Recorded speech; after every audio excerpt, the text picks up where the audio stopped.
Abantu b'Imana ibajyana muri Gehinomu, benshi bakurikira ubutunzi bigatuma bibagira Imana, basubiye mu bugarariji.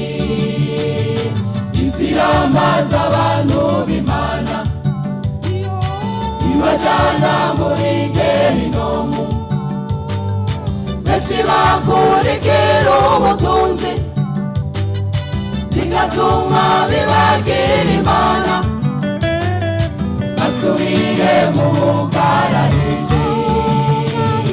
Garuka mwene data, urabu musaraba, Yesu aracyateza ibiganza, ntuzara kubabarira.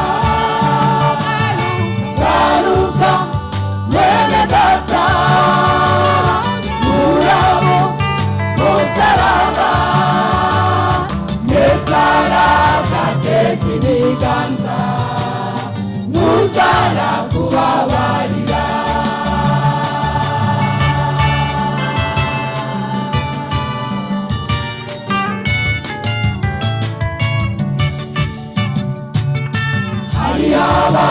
Abamariyorobeka bavuga ko bakorera Imana, ariko wumvise imvugo zabo, ukaraba n'ibikorwa byabo, binyuranye n'ijambo ry'Imana.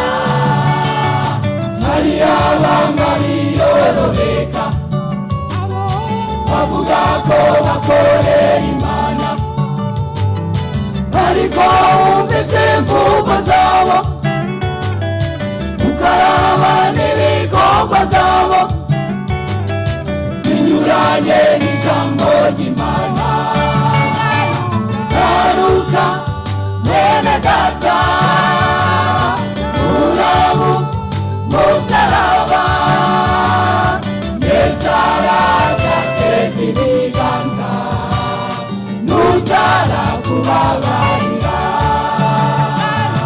Garuka mwene data, urabu musaraba, Yesu aracyateza ibiganza, ntuzara kubabarira.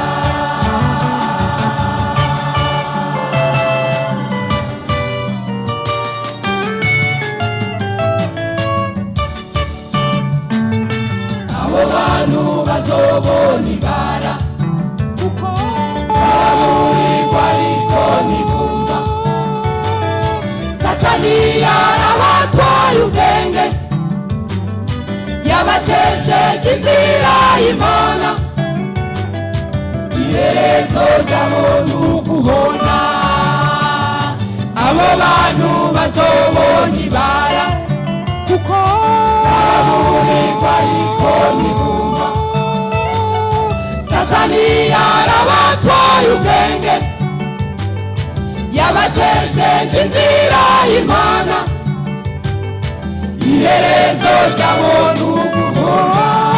Garuka mwene data, urabu musaraba, Yesu aracyateza ibiganza, ntuzara kubabarira.